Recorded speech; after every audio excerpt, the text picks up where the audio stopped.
Welcome back with a smiling face. Links to previous episodes are given in the video description, so don't forget to like, subscribe and share the video. Hunted by the Past. Episode 14. Chapter 94. I slowly wake up to the beeping of machines. Everything is so white. I close and open my eyes several times, making sure I'm really awake. It feels like I've had a very long dream. Something smells good. Flowers. White roses. I turn my head slowly and notice several pastel-colored bouquets all around me. This hospital room. I have a strong impression of déjà vu. And the pain, too. It's a quiet pain, though, like from behind a wall. I'm probably under some painkillers. My leg and stomach feel the worst, but it's bearable. What I can't endure, though, is this hole I feel inside my heart. Nora. I turn my head. Bobo is leaning on my bed, looking very worried. He is using crutches, and his usual braids are undone. He looks so tired. I feel his big hand on mine. Can you hear me? How do you feel? I can. Bobo, where is Damien? He lowers his head and avoids my gaze. You should rest, Nora. You've been in the coma for 4 days. It's probably best if, Bobo. I use my alpha voice. I want to know where my mate is, right now. Why can't I feel him? Is he too far? I've never felt this horrible void since I met Damien. I need him.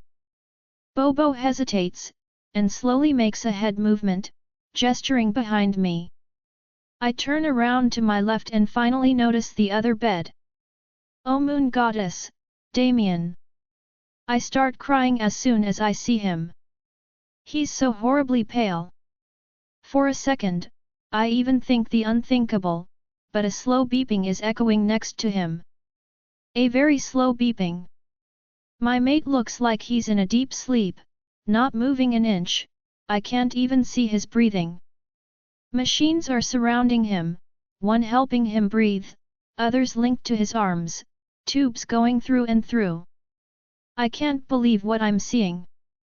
How did Damien become like this? How is he even alive?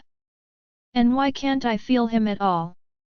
Tears are pouring down, and I breathe erratically, unable to calm myself down. Bobo's hands grab my shoulders, keeping me down in bed. No, Nora, you have to stay put, please. Bobo, why is he like this? Why is Damien like that? I ask, desperate. He was shot, Nora, remember? Shot? The gathering. Now I suddenly remember everything.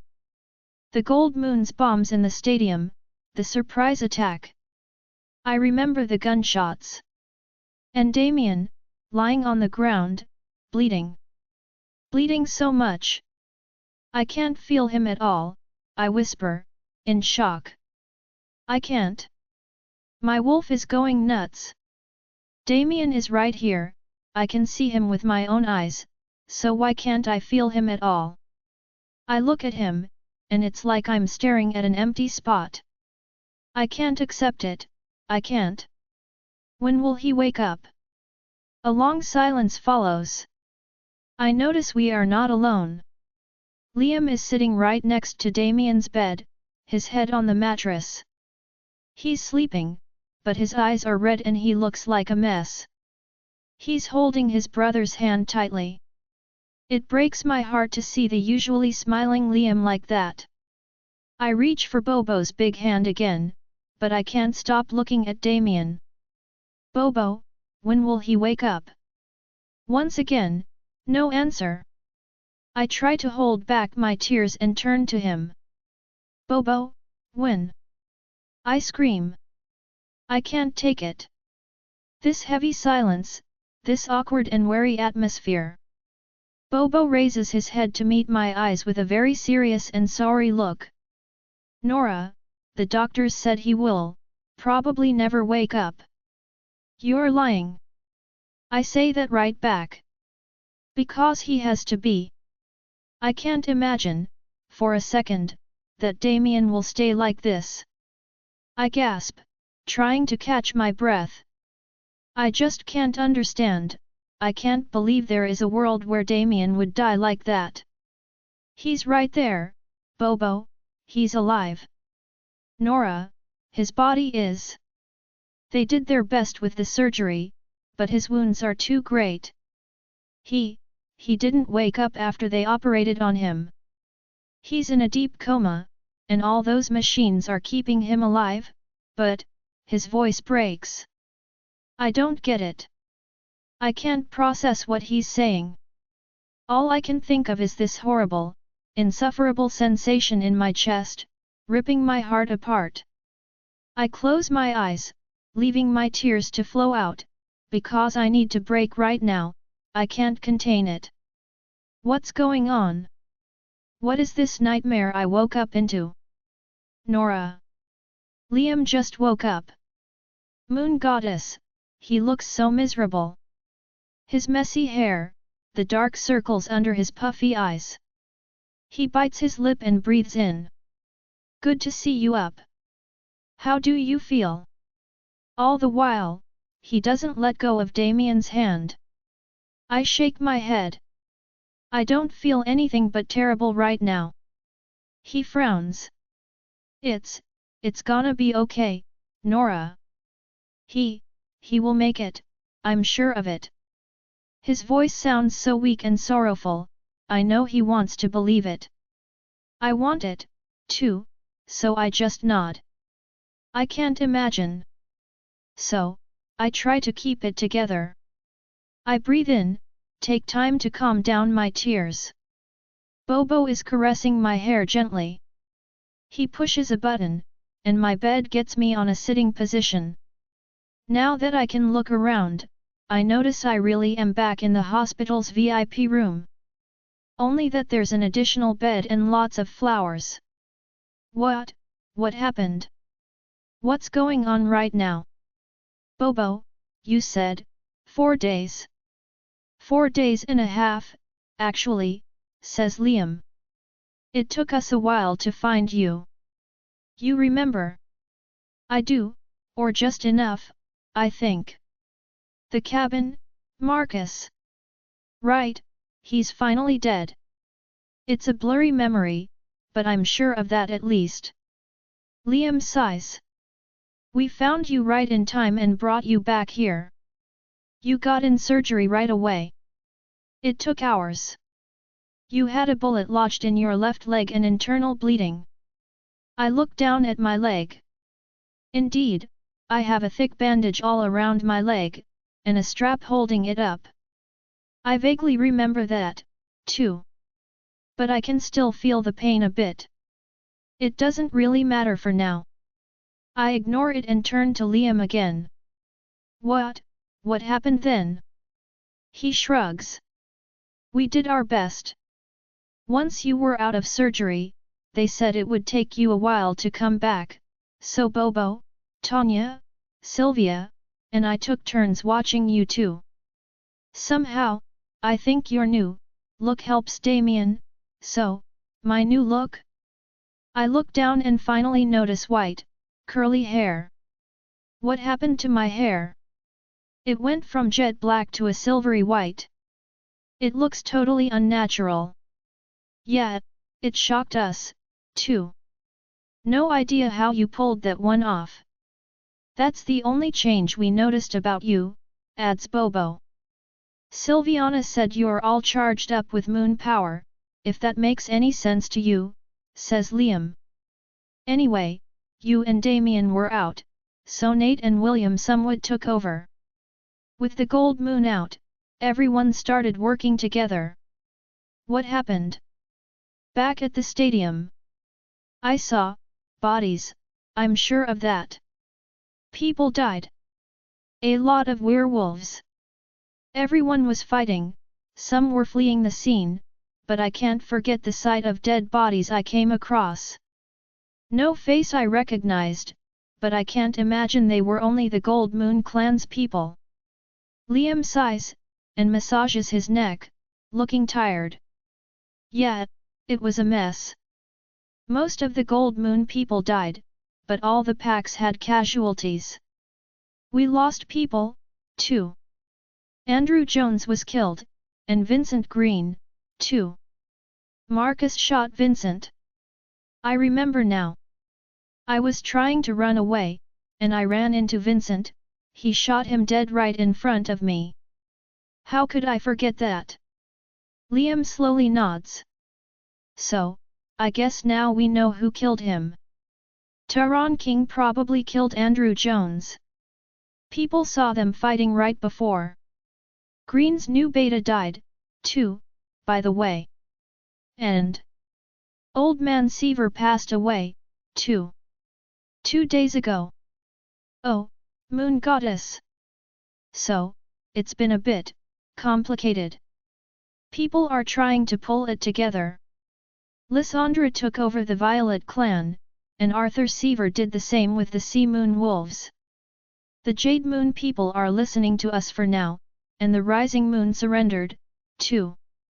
A couple other packs lost their alphas, so. And there are still people in severe conditions. Moon Goddess. I remember the stadium, it was a war scene.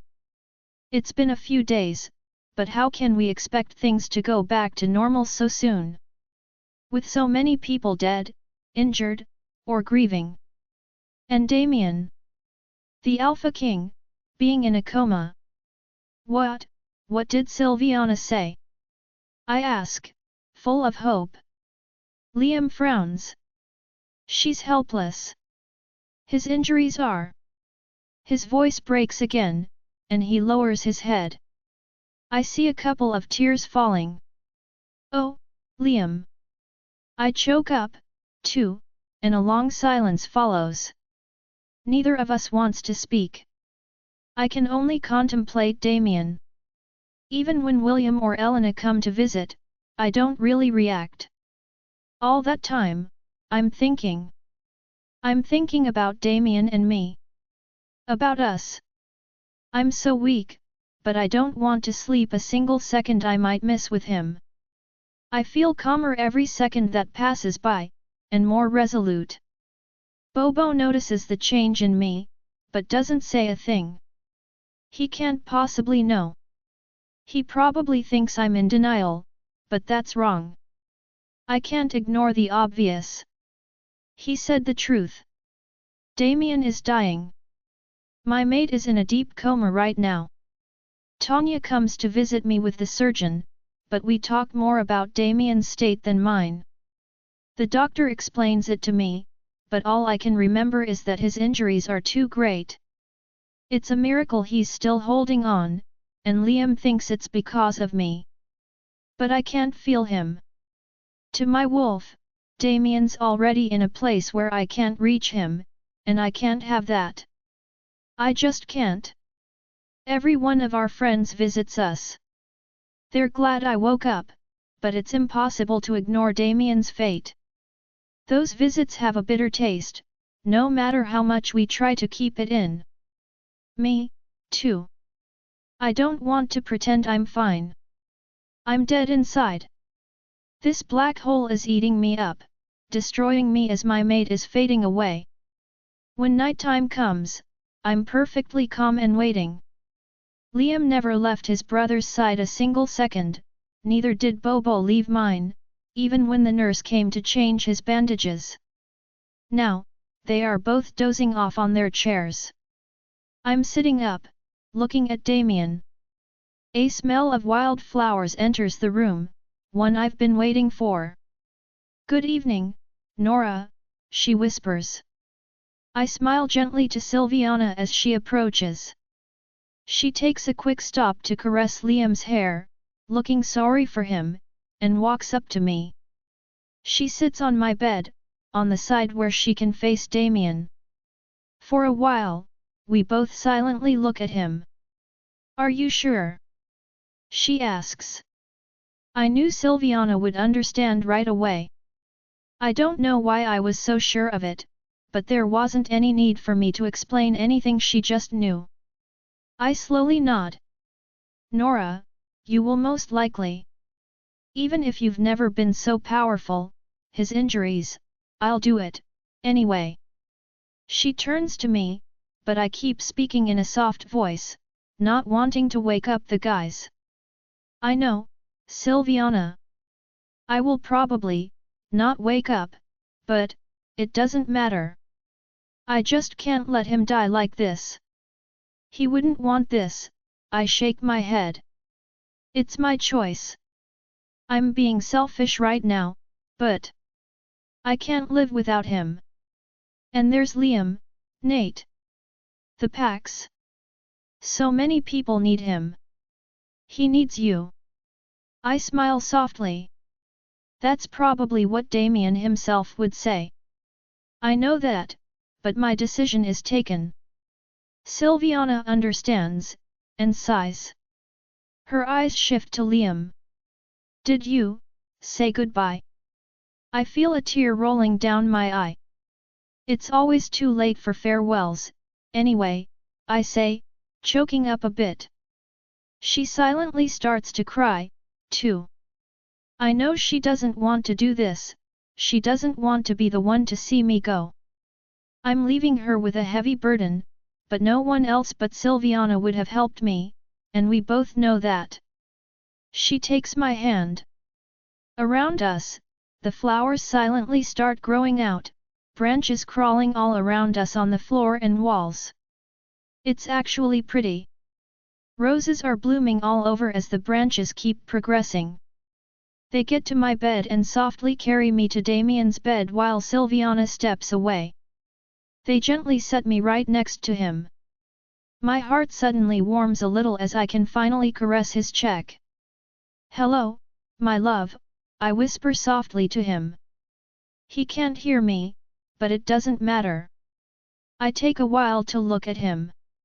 My Damien, my fated mate. Moon goddess, I love him so much. I don't want us to part yet, but if I don't do this, he will leave me into a world I can't live in. I have a long thought for everyone who loved me. Liam, Bobo, Nate, Tanya, Elena, William, Daniel. It's hard. It's hard to leave them, without saying goodbye, without even apologizing for this. But it's too late for that now. I lean towards Damien, look at him for the last time, and give him the longest, the most loving farewell kiss of our lives. Chapter 95. I'm floating. I'm numb, drifting in a world of unknown colors. No smell and no sensations, nothing but emptiness around me. I'm a thought, a whisper in a sea of emptiness. I'm free, in a place that's nowhere. Is this what dying is like? I wander for a long time, without directions, without space. It could be a second, it could be a year. I could be an instant mixed with eternity. It could be anything, it could be nothing. Time makes no sense here. I wait without expecting anything. I don't know anything. Where, when, who? No questions make any sense to me. I'm just there. Free and trapped. An ethereal space, a dive in emptiness. My soul on a lock, my mind in a blank. Slowly drifting apart, losing anything I gathered. No light and no warmth to accompany me, no one. It's a grey neon, in a blinding world. A mute world, a deaf world. Colors with no warmth, sounds with no feel. A lonely place. I'm on my own, as if no one else ever existed. No one, no you and no us, no beings at all. Peaceful and scary at the same time, a black hole of emptiness, like I could fall at any minute. And a long, long thread of loneliness. I'm so numb, and so tired. I'm asleep, gone in an ocean of peacefulness. Like drowning to higher depths, to a vast sky. I try to fly, I try to soar and climb. Find myself again. Go back to them. Back to him. Ghostly memories, echoing on my mind, striving to come back to me. Who am I? What have I lost? The whisper of a forgotten voice, the shadow of a touch. Something I've long forgotten, something I yearn to remember again. Memories barricaded behind an invisible wall, a lock keeping me a thought away. I hear sounds. A prolonged wind. Someone's soft breathing. A little, regular beeping sound. The rumbling of something soft. Footsteps, soft voices. Life. I'm alive. Or, almost. I can't feel a thing, nor my own body. Just hear those sounds, like an echo reaching me. A glimpse of life from behind a heavy veil. Something I can't touch, but I can gather. Finally. A peek at life. It comes and goes. Like a wave that never dares to approach. Sometimes it fades away, sometimes it's brighter than ever before. I wait for it, I'll be patient. Please, please come back to me. Wait for me. Forgive me. I'll be back. No matter how long it takes. I'll come back to you. I hear them again. It's a long road, a long way up. Wait for me. I'll come for you, I'm coming too.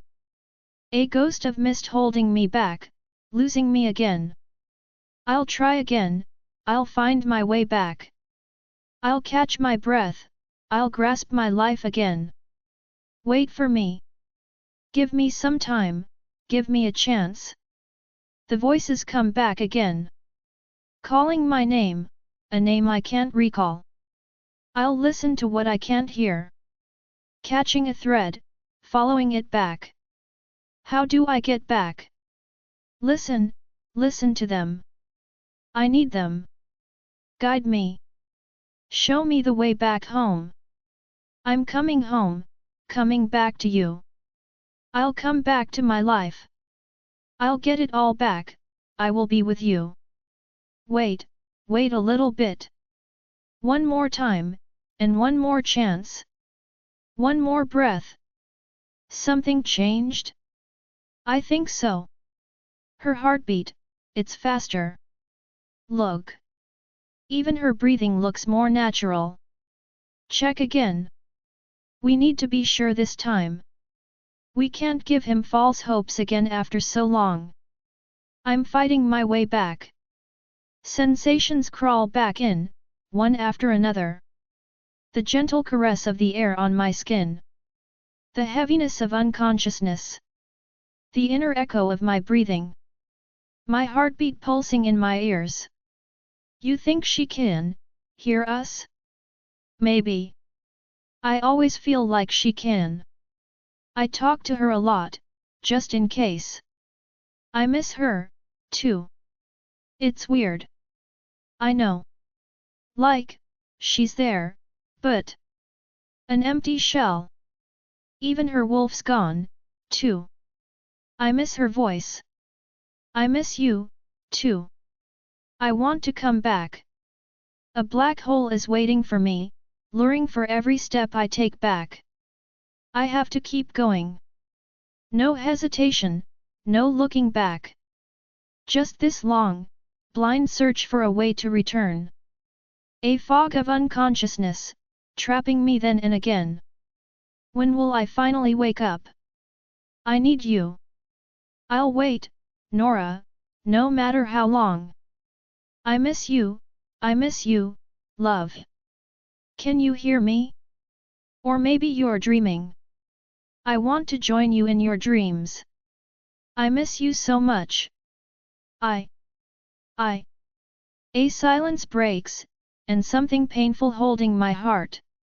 A memory choking me, overflowing me with emotions. Did I lose you? Will you be able to wait again, to wait so long? What are you going through? I'm so sorry, Nora. I wish you were here. I wish I could tell you goodbye in person. I hope you'll be back soon. They all miss you. I'll miss you the most. Do you know how much you're loved, Nora? He is coming every day to see you. Liam and Bobo, too. Everyone loves you. They are all waiting for you. I hope you will be back soon. I'm so sorry we have to part this way. I hope you'll understand, Nora. We will see each other again, I promise. Forgive me. Lips softly press against my forehead, and there is a gentle caress in my hair. Footsteps going away. Where are you going? I need you again. Where are you leaving? Why are you leaving me alone? The smell grows stronger. Fresh roses. Hey, Nora. Done playing Sleeping Beauty yet? We miss you, you know. Don't worry about us, but you gotta come back. Damien misses you. Again. My poor brother deserves the price for most patient boyfriend, don't you think? Well, he's not your boyfriend anymore now, but still. I can't wait for when you'll be back. I'm bored here. I miss Sylviana, and Nate is. Do you have no one else but her to talk to behind my back? What are you doing here, Mr. Blockhead? Liam. In a good mood again, I see. What are you doing here, anyway? What? I can't even visit Nora now. As if. You don't give a st about Nora, you were hoping to know about them. Well, I don't know a thing, and as you can see, Nora's not giving you a hint either, so FK off, Nate.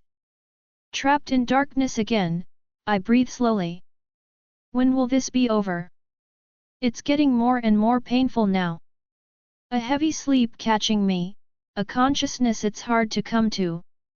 Words coming back to me, and sounds reaching my ears again.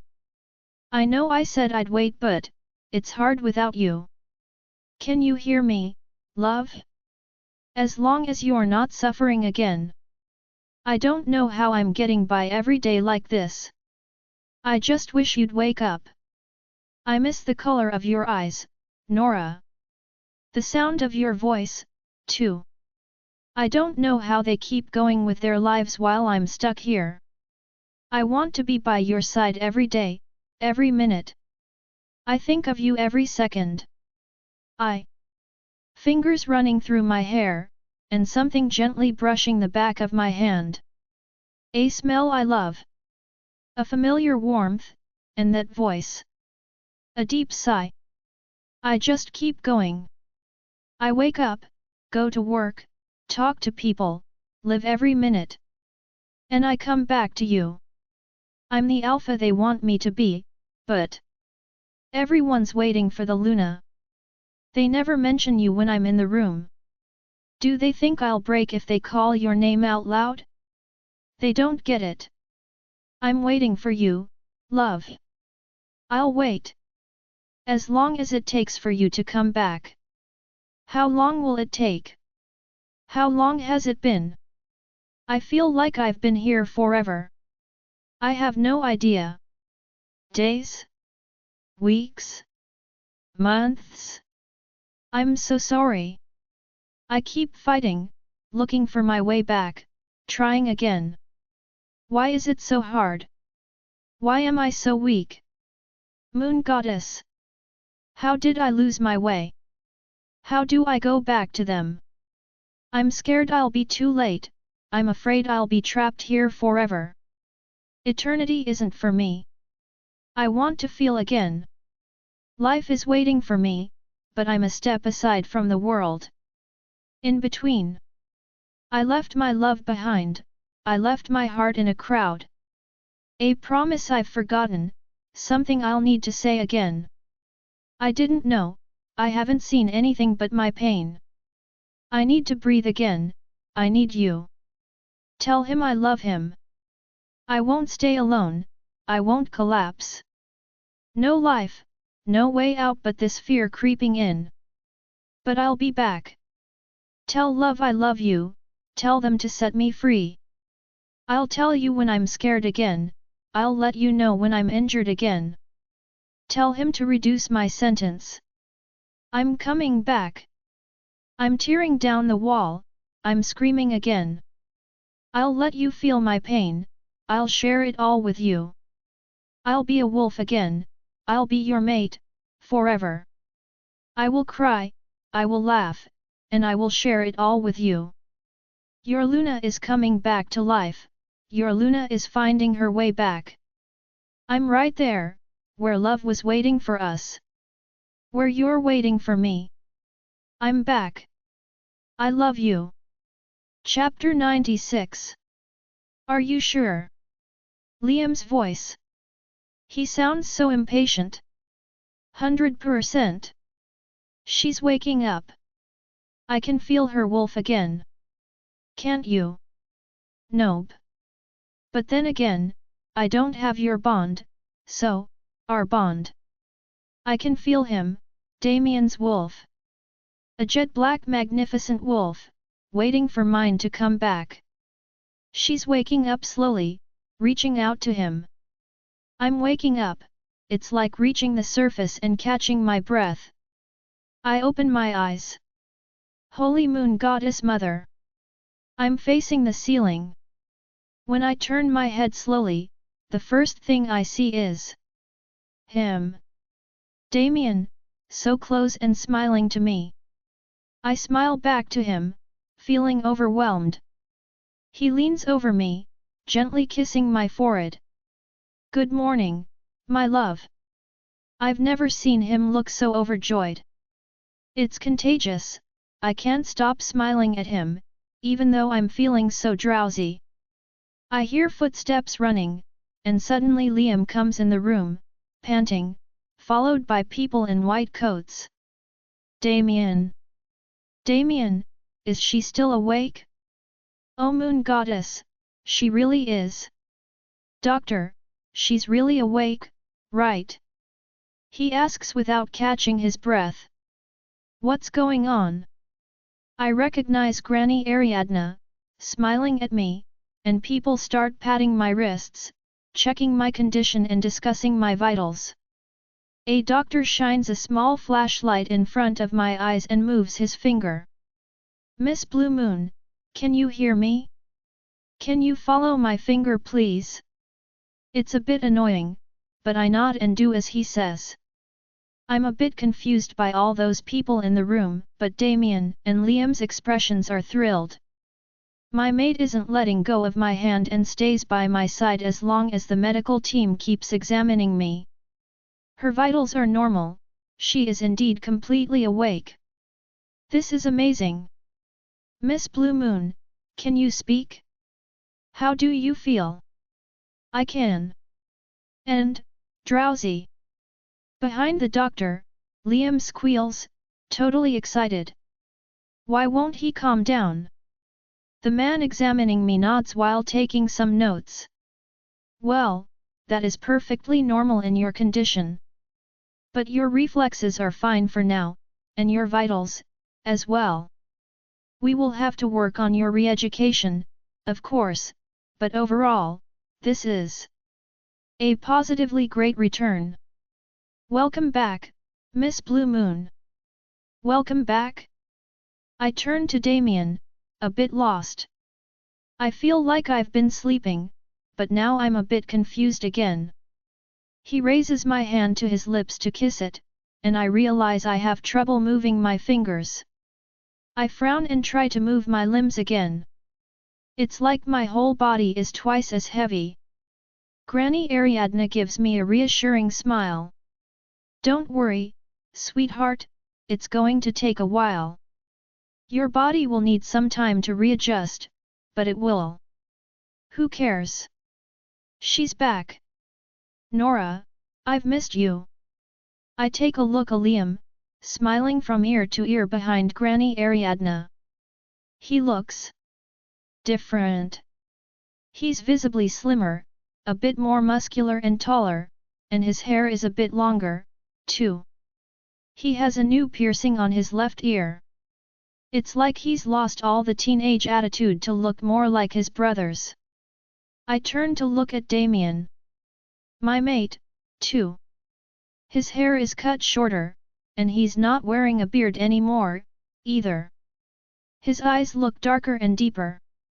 He looks thinner than I remember, too. How did they change so much? How do you feel, love? Asks Damien in a soft voice.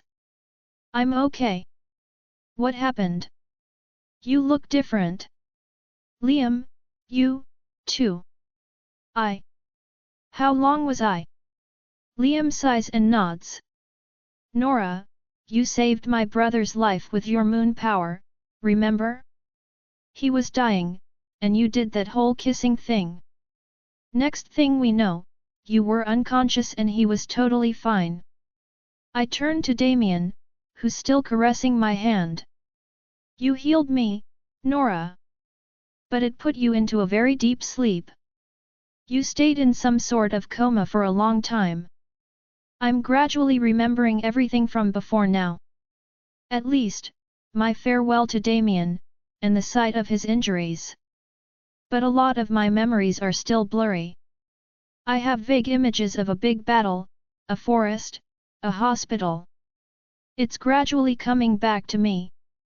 My whole life here. My childhood, life with the Jade Moon Pack, my life with Damien. A long time? That explains why they changed. I take a second to process and look at the window. It's snowing outside. I turn to them again to finally ask.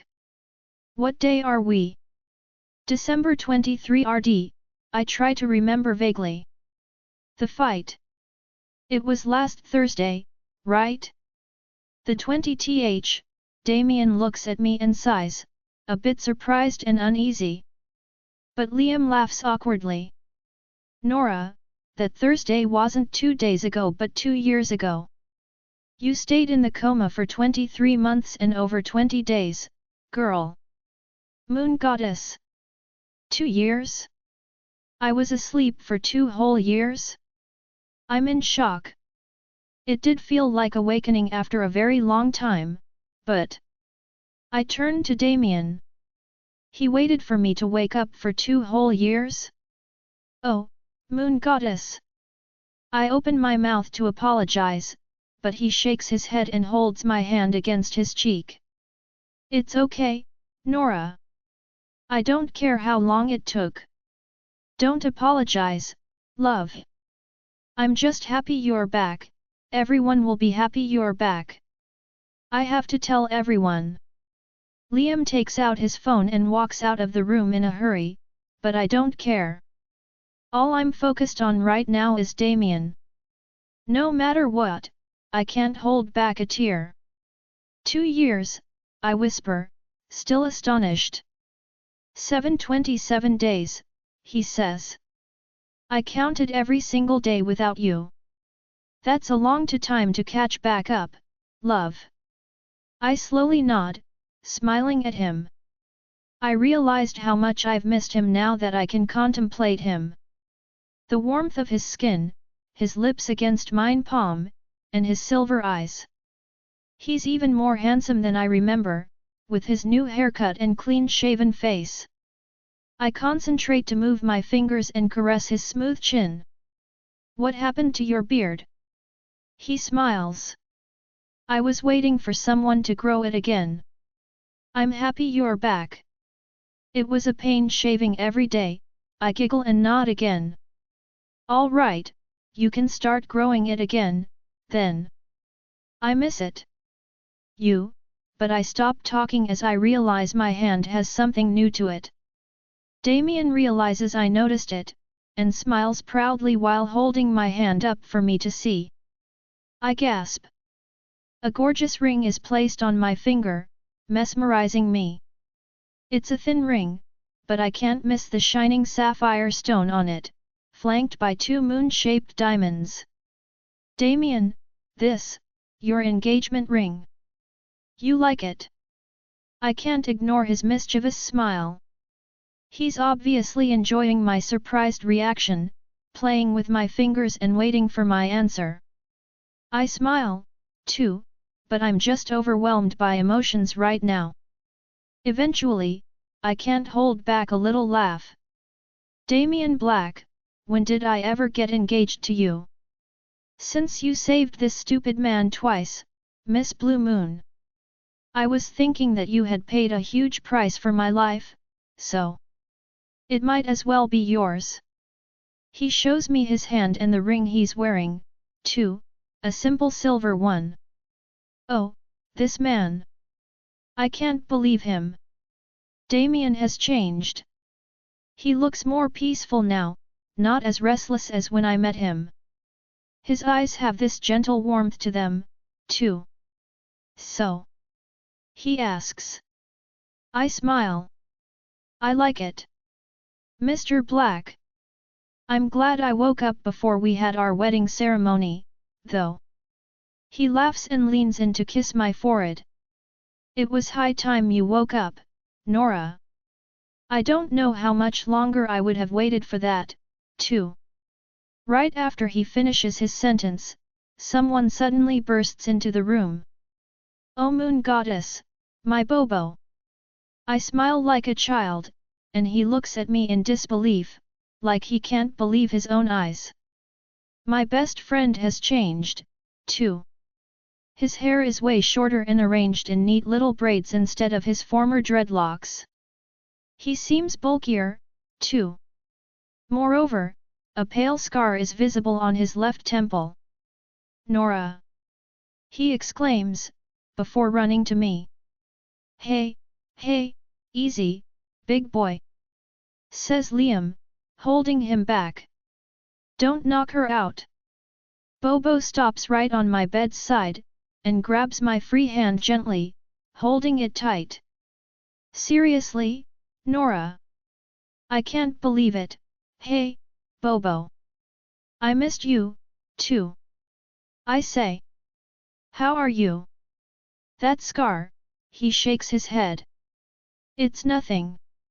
Danny says it makes me look cooler. Hey, we got cool scars, too, okay? Says Liam. What are you talking about? You barely had any scratches. I turn my head. Sylviana just entered the room behind Bobo, and she gives me a soft smile, sitting at the end of my bed. She's the only one that hasn't changed a bit, surprisingly, even looking a bit younger than I remember. Hi, Nora. We all missed you a lot. Hi, Sylviana. Looks like I made it, after all.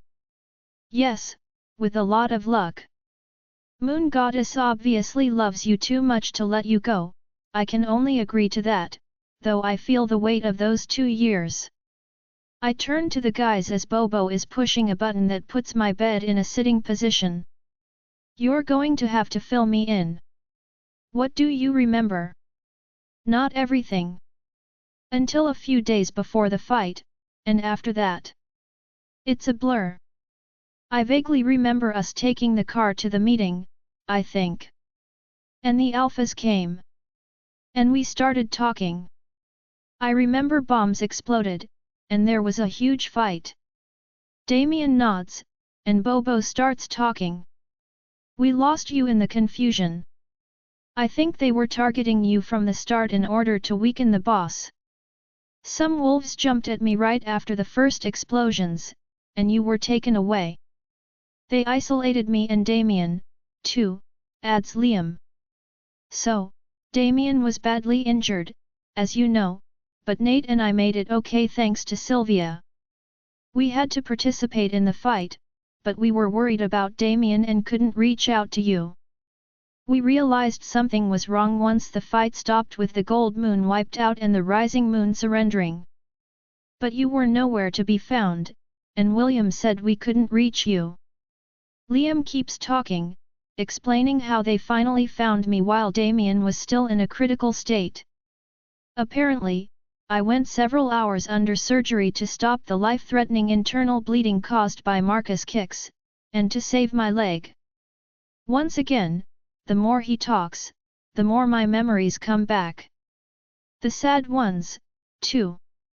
How people died in the attack or succumbed to their injuries.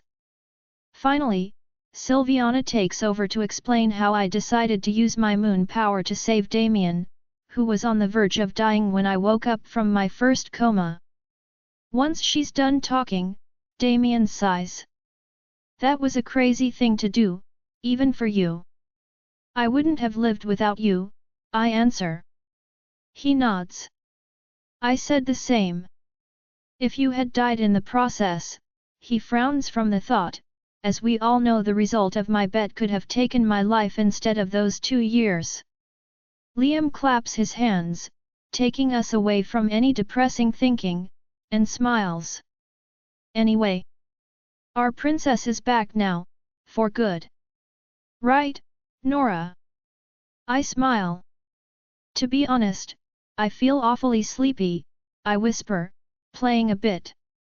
But Liam shakes his head. Oh, no, girl, you are not going to play Sleeping Beauty again. You're back to the living now, so get ready, because you have a lot of people waiting for you and a lot to catch up on, too. Chapter 97. I nod to Liam's words. He's right, I missed 2 whole years.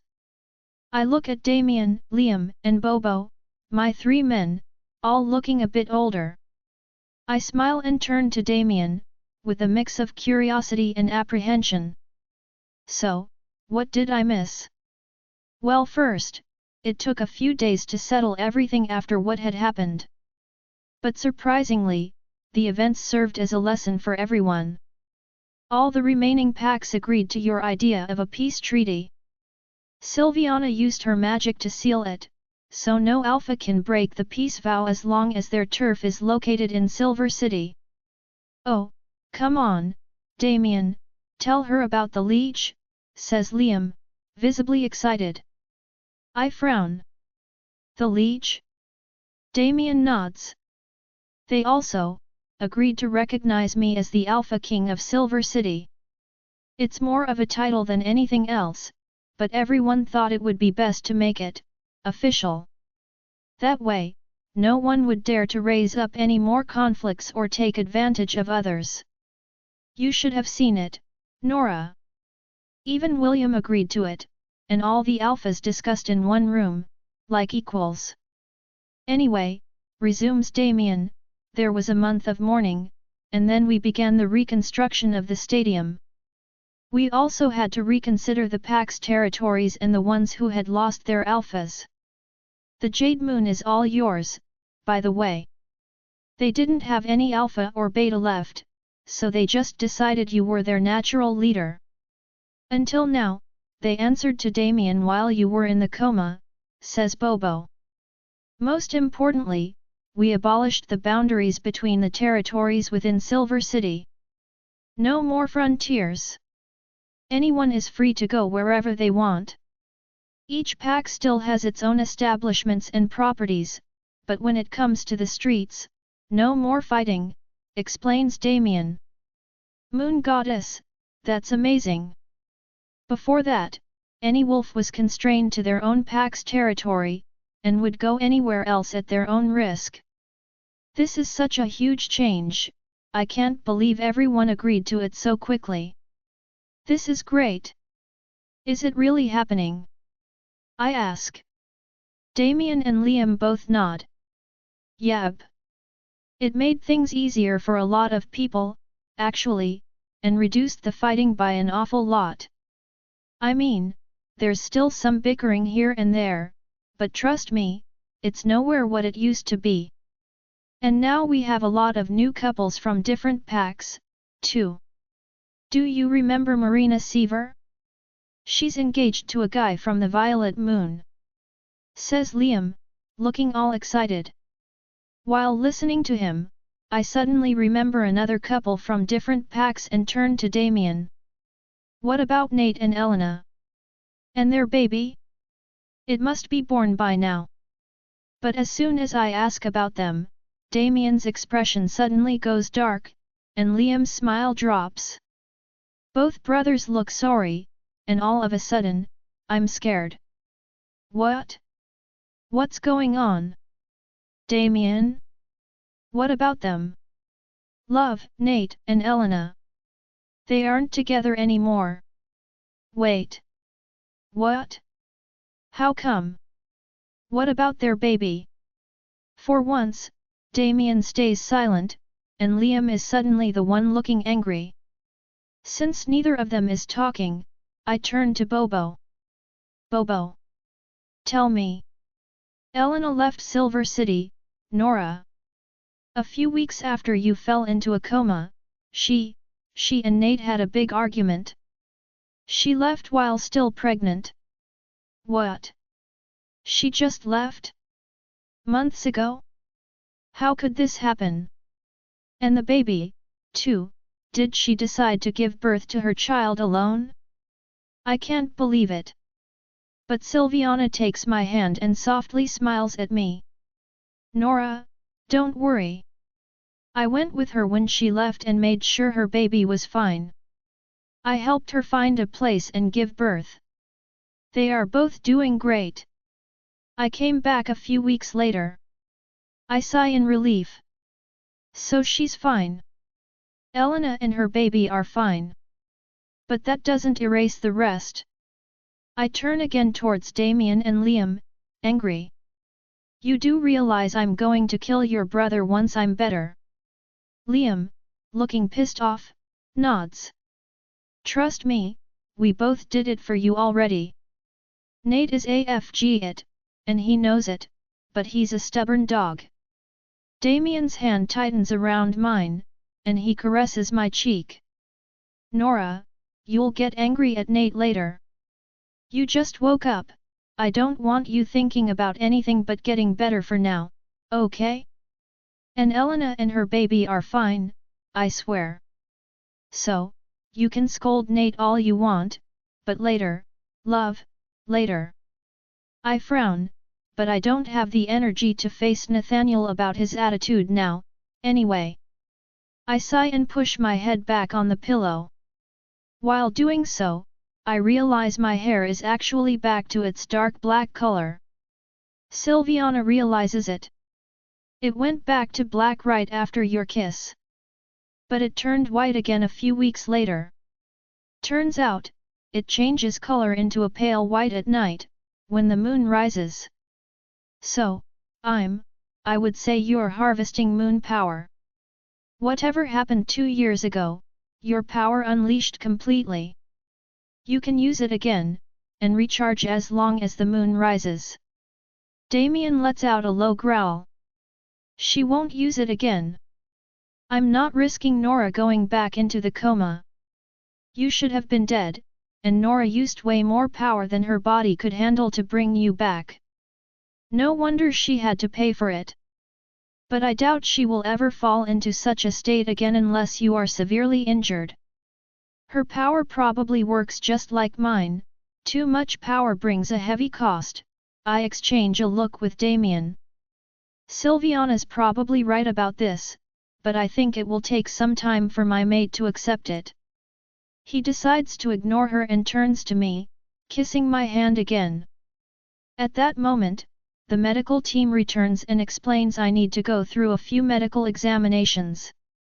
For the whole afternoon on, I pass several tests, checking my memory, control of my limbs, and cognitive response. As the hours go by, it's obvious I retrieve all of my memories and mental faculties back, but my body is still in a weak state. Though the doctors explain that it's natural and expect a quick recovery, I have to adapt to sitting in a wheelchair and being taken everywhere like this. My legs can't hold me at all and moving my arms asks me a lot of energy and focus. When the head doctor comes to explain everything, Damien is sitting with me. Your results are great, Miss Blue Moon. As predicted, you were not in a regular coma, hence, your cognitive faculties all returned within a few hours. Your body, however, will need longer to readapt. How long are we talking about? I ask. I feel like a puppet, some doll that can't stand on her own. I don't usually give optimistic estimates, but judging from how you can already move your head and arms, I would say a few weeks, with a good therapist and efforts. Can I go home, then? I just want to leave the hospital, breathe some air, and go back to normal life as soon as possible. I miss it so much already. The doctor exchanges a look with Damien. Well, I will ask you to stay for the next 24 hours, at least, so we can prevent any unforeseen issue with your awakening. However, this is clearly a magic issue linked to your wolf, Miss Blue Moon, and a gray area for us. But if you can have a proper caretaker and constant surveillance, going home tomorrow shouldn't be an issue, Miss Blue Moon. But I would still request you come back within the next few days for a couple more check UPS. I smile brightly and turn to Damien. I can go home tomorrow. I don't even have to spend Christmas there. My mate smiles back at me and kisses my forehead. After that meeting, I insist on Damien to take me to the inner garden of the hospital. It's covered in snow, but moon goddess, it's beautiful. Damien pushes my wheelchair on the little road. He wraps me in a thick blanket, but I lean back and enjoy the cold air on my face. It feels amazing. Being alive. He finally sits down on a bench, next to my wheelchair, facing me. It's good to be back, I say.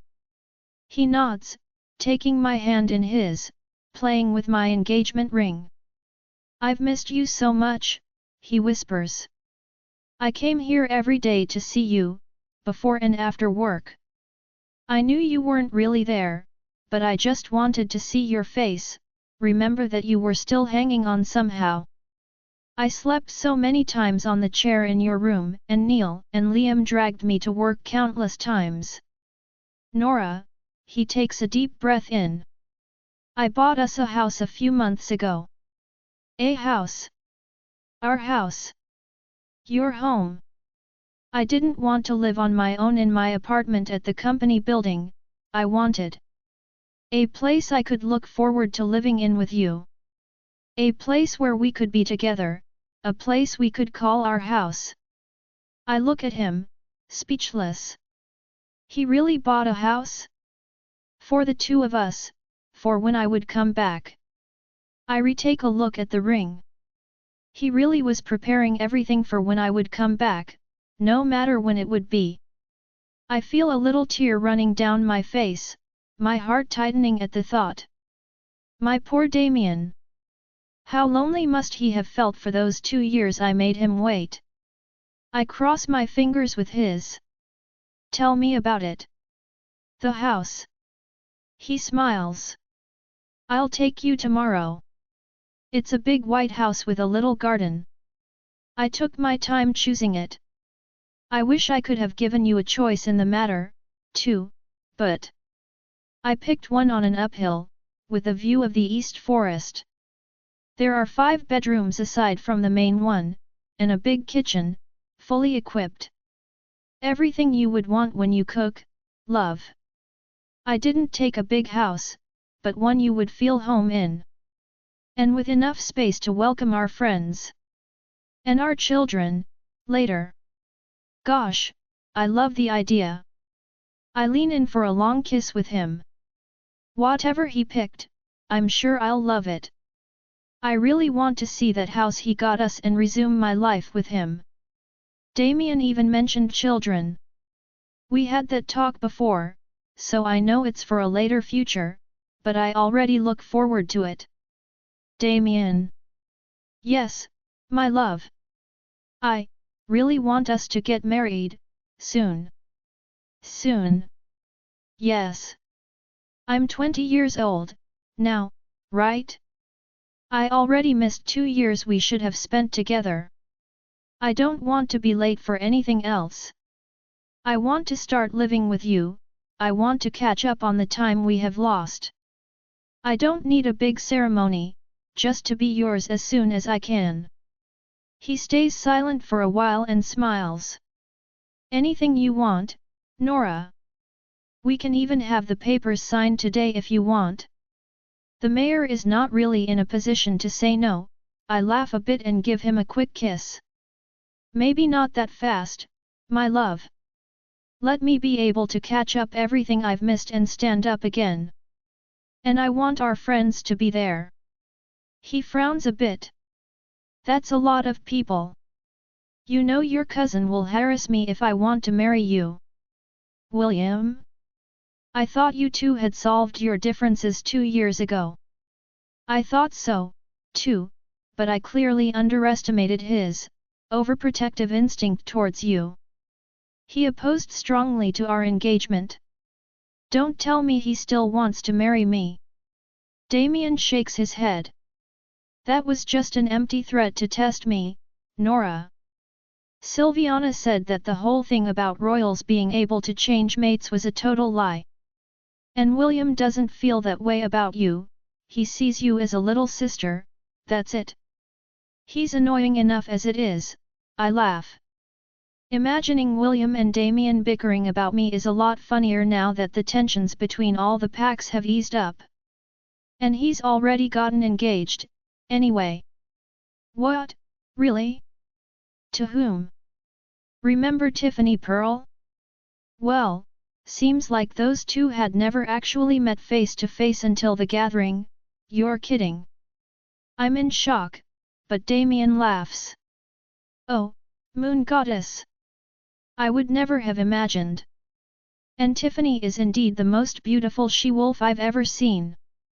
I don't know her well, but from what I've seen, she's smart and beautiful. Yes, those two are probably a good match. Around us, snow slowly starts falling, and we contemplate it a long time, my head resting on Damien's shoulder and his arms around me. From time to time, his lips reach for my forehead, as he whispers how much he's missed me. Chapter 98. I can't believe you're really awake. Daniel is holding my hand, giving me a big smile despite his teary eyes. We've missed you. Thank you, Danny. It's good to be back. It's Christmas Eve, and I couldn't be happier. As promised, I left the hospital a few hours ago and Damien took me to our brand new home. I love it. It's an old traditional family house, with wooden floors, a fireplace, and stone brick walls. The decoration is the opposite of his cold apartment. Damien picked warm tones and wooden furniture, with Bobo's help. The more I visited, the more I fell in love with it. He thought of everything, even to include a little library where I could relax and read my books on a comfy sofa by the window. Tonight, it's especially welcoming with all the Christmas decorations. I don't know how they managed to do so much in such a short time, but Bobo, Silviana, and Liam made it all happen, just like a Christmas movie. Tanya pushed my wheelchair in the salon, in front of the fireplace and Christmas tree. As the doctor said, I can still only move a little, but I know my muscles will remember their former strength soon enough. For now, I don't really mind.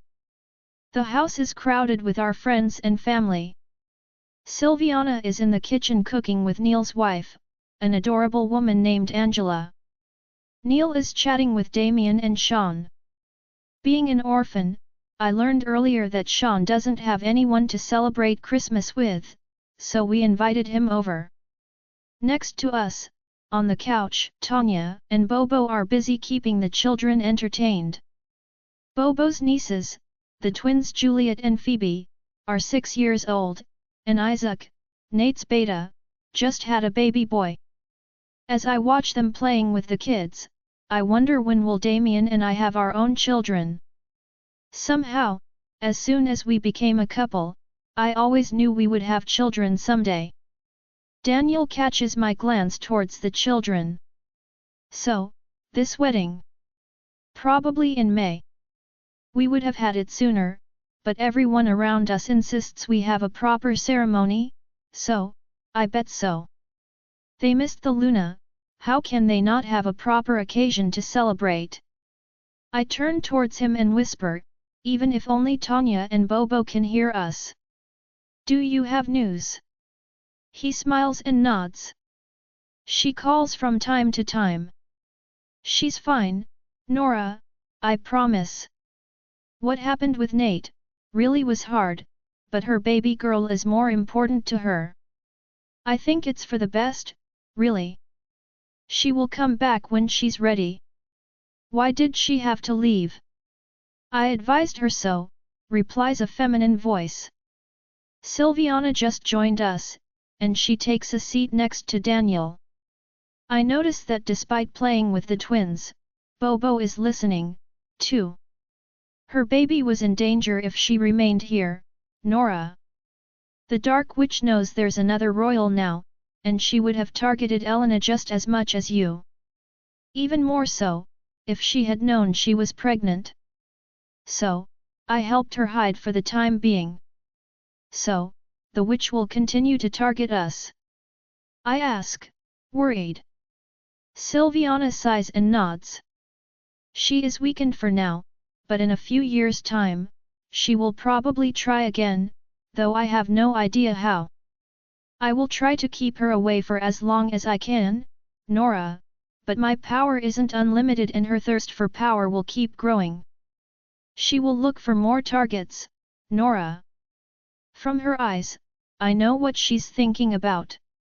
You mean our children? Like Elena's baby? I fear so. Your children will be of royal blood, Nora, just like you. They will inevitably become her targets, as well. You think we shouldn't have children until we stop her? Silviana smiles and shakes her head, putting her hand on mine. No, princess. Nothing should stop you from living your life. After everything you've gone through, you deserve it. I promise I will do anything I can to protect you and your children, and all of Silver City. Get married, Nora. Have the children you want with Damien, and when the time comes for a battle, we will be ready. She looks so confident when saying this. Behind Silviana's shoulder, my eyes meet Damien and Liam, who have been listening to us. While Damien is gently smiling at me, Liam is frowning while staring at his companion. He looks worried. Did you try calling him again? I ask Damien. But he shakes his head. So, Nathaniel is still not answering. I can feel his wolf, but he's obviously ignoring us. Isaac did say he was in a bad shape since Elena left. Liam clicks his tongue. I don't give a damn about him, Nora. After what Liam, not tonight. Silviana gets up and goes to him to talk, but he still looks annoyed and walks out of the room. I sigh. I miss Elena and I wish I had been there when all this happened. Daniel gets up to join Bobo and the kids, while Damien takes his spot next to me, taking my hand. Don't worry about Elena. My brother is an IT, but he's really in love. I can't help but smile. You brothers are so alike. When it comes to love. Damien laughs a little and kisses my temple. My eyes follow Liam and Silviana, who are still talking a bit further. They seem to be disagreeing on something, but I can't hear what this is about. I think Silviana is right. About what? Asks Damien. The witch. Now is only a break we should enjoy before she comes back. Once she does, we will probably have to face a war. A worse one. I agree. I've talked a lot about it with Silviana. She knows a lot about the future, but she won't say anything. I think that's why Liam is so worried about her. He stays silent for a while, observing the little twins, who have decided to play with Bobo's hair. Or more like mess with it. Next to my giant best friend, his nieces look like adorable little dolls. Daniel is carrying Isaac's baby and laughing at Bobo's new hairstyle. I like having the laughter of children resonating inside the house. Let's have children, I whisper. I thought that was already in our plans. I mean, soon. I thought you wanted to put your work first? I don't mind, but Nora, I don't want you to rush because of the witch or something else. It's not about the witch, it's… I already missed 2 years of work, anyway. And I really want to enjoy my time with you. Talking about the future, I suddenly feel that what I want to see most is not a career, but raising our children. Starting a family, here. I don't want to worry about the witch until then, I just want to live our lives as we would have. Damien observes me for a while, then slowly nods. I understand what you mean. To be honest, since I saw Neil's children, I've been thinking I really want to have a family with you. I've focused on work only before we were reunited, but now I want to focus on you, on us. Getting you better first, then our wedding, and having kids. What? Who is taking a break from work? Neil just entered the room and is looking at us with panicked eyes. Damien laughs, but his beta is not really happy. No, no, no, don't you dare. Do you have any idea of the mass of work that we have? You already took a couple of days off and the company is going nuts. Nate can take over for a while. As I recall, he's drowning himself in work these days. You may as well have him use his position as my second for once. They start to argue about Damien leaving his position for a while, and Isaac jumps in to protest against Damien switching position with Nate as well. Funny enough, everyone else finds their argument amusing since both betas are almost begging Damien not to do it. While they keep bickering, Sean comes to a seat next to me, looking a bit awkward. Luna, I wanted to thank you for inviting me. No, it's nothing. I wanted to thank you, too. I've heard that you've been taking care of my brother Alec. Sean nods. I was surprised to find out about Alec's situation, but according to Silviana and Tanya, my brother is now totally clean from drugs and has been busy trying to repair his past mistakes. He left the Jade Moon Pack, and Damien welcomed him in the Blood Moon clan, under Sean's command. My brother is now working in the slums, devoted to taking care of the orphaned children in the very same street we ended up ourselves years ago. I have yet to face him, though. I think I'm going to need time to be able to forgive him and face him again. No one asked me about it, but I think they already understood. Silviana and Angie finally bring the argument to an end when everyone joins for dinner. I wish I had been in a condition to help with the cooking, but our good witch and Neil's wife did a terrific job by themselves. Everyone around the table eats and chats happily. I find myself thinking that I want this kind of Christmas every year. Next year, maybe, Elena and my niece will be joining us, as well as my own child with Damien.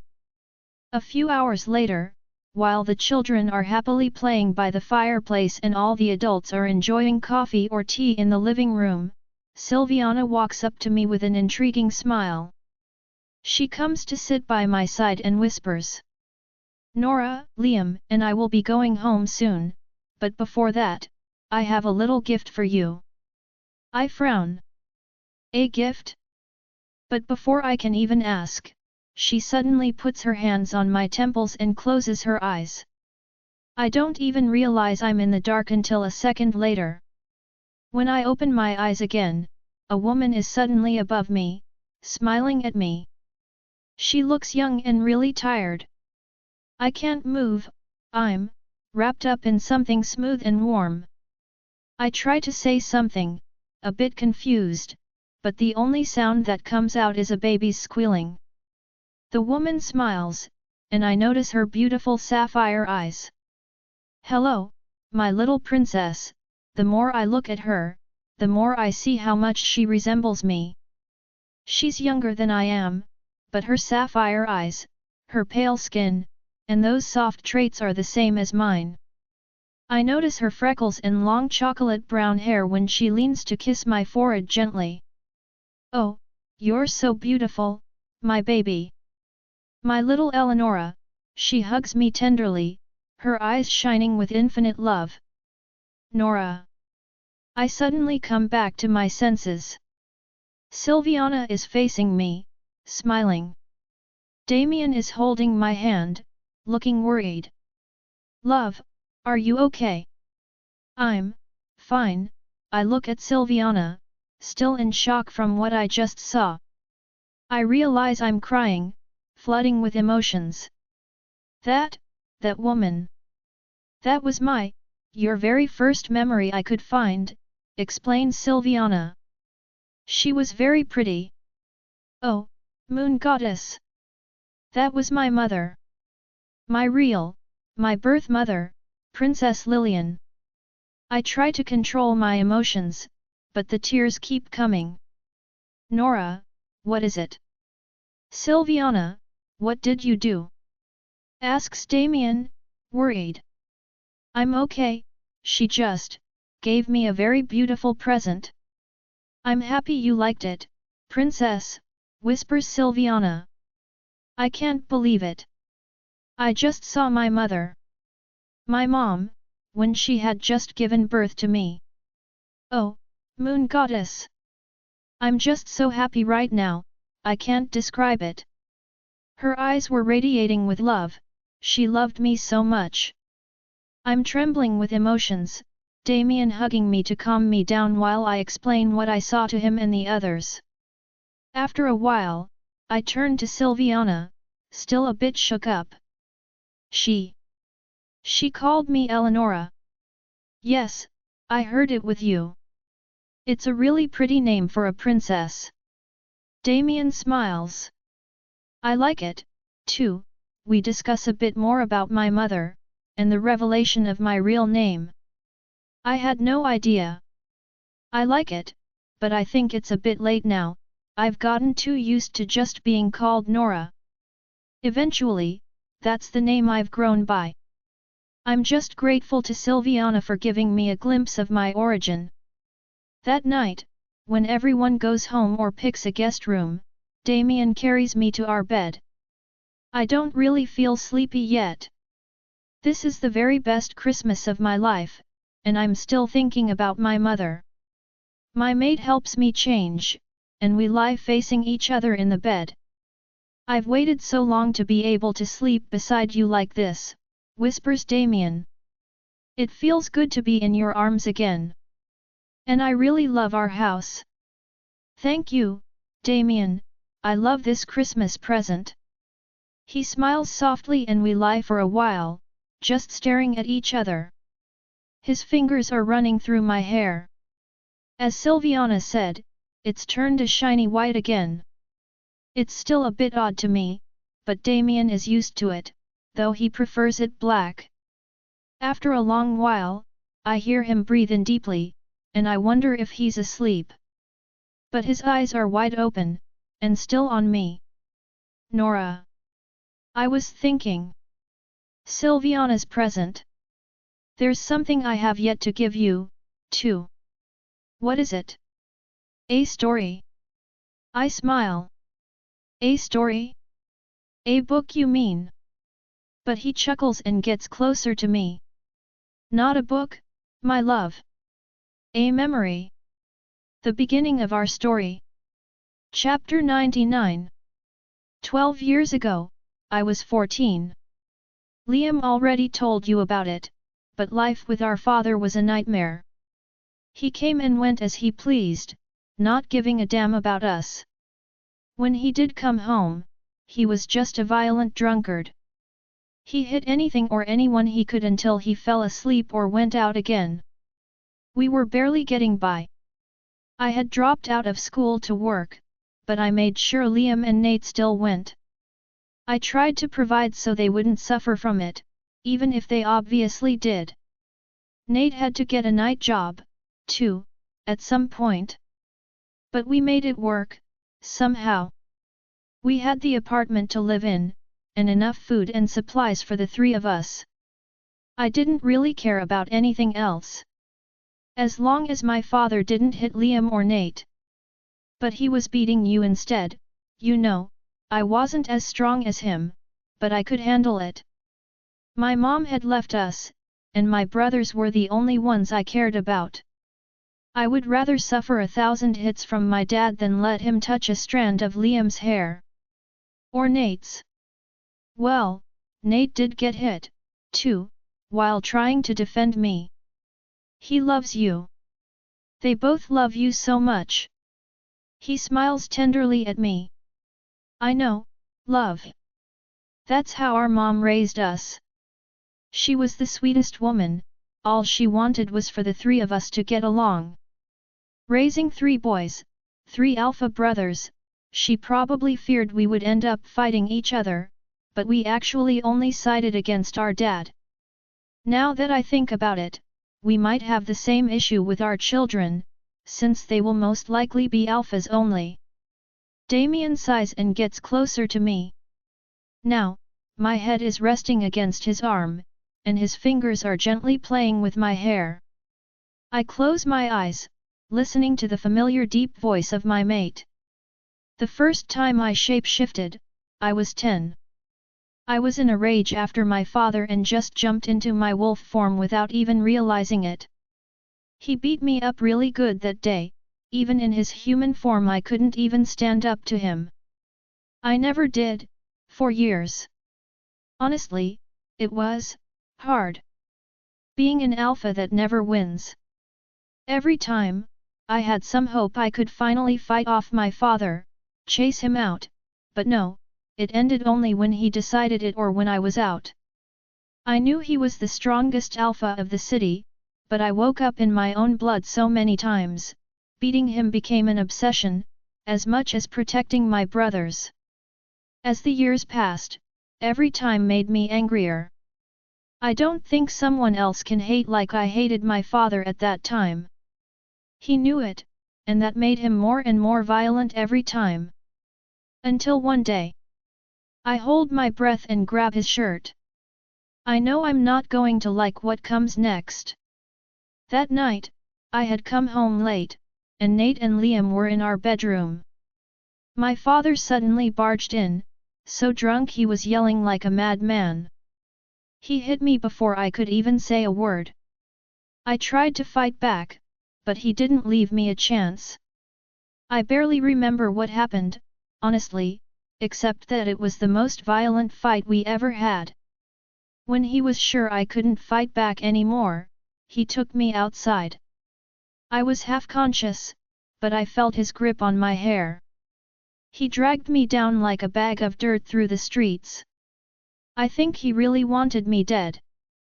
He took me to the slums and beat me again until I passed out. What a monster! Damien was already unable to fight back or defend himself, and he really tried to kill his own son. It was December, and freaking cold, too. When I came to my senses, it was still the middle of the night. That's when you appeared.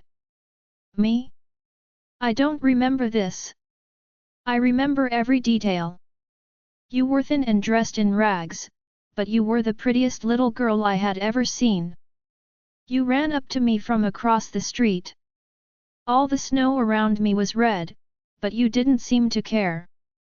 You were almost crying, and you asked me if I was in pain or cold. I could barely talk. You kept asking if I was hurt, but you were just a kid. Moreover, you had your scar, and it was obvious it was fresh. You didn't want to talk about it. You just kept asking and asking about my injuries. Sounds like I was annoyingly stubborn, he laughs. Right. You refused to leave me alone no matter how many times I told you to. You just stayed with me. You even cried for me, you said you were sorry you couldn't heal me. You kept repeating that while crying. I lost consciousness again at some point. When I woke up, you were gone, but your scarf was around my neck, and a pile of blankets was on me. I probably survived a few more hours thanks to that. My healing had begun, but my injuries were serious. I honestly thought I was dying. I had never been in such pain or lost so much blood. But you actually came back a few minutes after I had woken up. You were crying again, and had that bruise on your face, probably Alec. He started hitting me after our parents' death, and he was the only one I lived with in the slums. But you were crying because you thought I was dead. You said you had gone to seek help, but your brother rejected you. So, you stayed with me, and we talked. You said you had a brother, and that the next day would be your birthday. But you refused to give me your name. Why? You said I might kidnap you. I laugh. Oh moon goddess, what a stubborn girl I was. Talking for hours with a stranger but not giving my name so he can't kidnap me? What a unique idea. And Damien was too injured to move, anyway. Damien laughs, too, and kisses my forehead briefly. You were so adorable. Stubborn, but caring and sweet. You said if I fell asleep again, you would give me a kiss, like the princess from your book. I said that. You did. You laid next to me in the snow, and you said you would watch me so I couldn't sleep again. You were. Moon goddess, I remember it so well. You were laying just like this, facing me and smiling at me. At some point, I closed my eyes a few seconds, and you suddenly kissed me. Oh moon goddess, how could I be such a shameless 7-year-old brat? I blush, even though I can't remember it, but Damien is smiling from ear to ear. It was like a fire suddenly took me. My wolf went crazy. I felt better than I had ever been in a very long time. Even my injuries suddenly stopped hurting. I knew you were my fated mate right away, but I couldn't believe it. We were just kids. It was so unbelievable. Even now, it just feels like a dream. Laying in the snow, somewhere lost in the slums, with you. I had never known or even imagined something like that before. That was the very moment you became so painfully and beautifully precious to me. Because you were just you, caring for a total stranger and worried he might be cold or in pain, even though you were injured yourself. Damien hugs me tightly in his arms, and I hide my face against his shoulder. I wish I remembered any of this. I knew we were fated mates, but I had never imagined we would be separated so quickly. I lost consciousness again, and you gave me a little kiss. Every time, I would wake up instantly, and I realized my injuries were healing incredibly fast, so I understood that you were, somehow, healing me with those. What I hadn't realized was that you were getting weaker each time you did. At some point, you totally lost consciousness. I freaked out, but you wouldn't wake up. You stayed like this for a whole 3 hours, but I couldn't do anything. I had never, ever felt so powerless in my life. When you came to your senses, I told you never to do it again. But of course, you didn't listen. You kept going. Until I woke up, and you were gone. I was completely healed, but there was no trace of you. I looked for you in the slums, and after that, I kept looking after I went back to my brothers. You saved my life and had vanished. But we were still linked. So you knew I was alive. Alive and suffering. I could tell any time you were in pain, and that made me feel worse about not finding you. So, I kept looking. Month after month, years. Nate told me so many times to reject you, to cut our bond, but I never wanted to. I loved you too much already, I couldn't give up. Until we found you. I smile. I know what happened after that. Thank Moon Goddess he did. I sigh.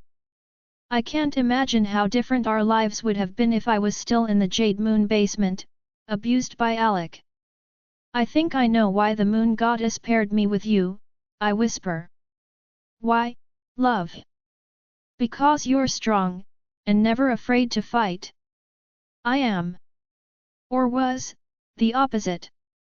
I don't care about suffering, but I avoided fights at all cost, while you never backed away from one, even if you knew you would lose. You taught me that. I hear him sigh, and he kisses me softly. Nora, you're the bravest, strongest wolf I know. I don't think I've seen anyone able to endure as you do, yet still deeply care for others. Even after everything he did to you, you never betrayed Alec, because you still had some love for him, and for your pack, too. You're gentle and forgiving. I could never forgive my father, I only hated him to the core. I think I'm the one who needs you. Because I can't care or be as patient as you are towards others. I would be as cold-blooded as my father if it weren't for you.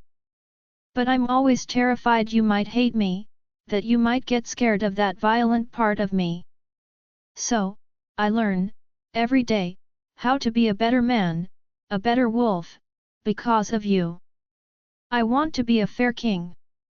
Not someone that is only feared like I used to be, but someone people can think of as a protector, someone you can truly love, a real alpha king. You already are. People look up to you.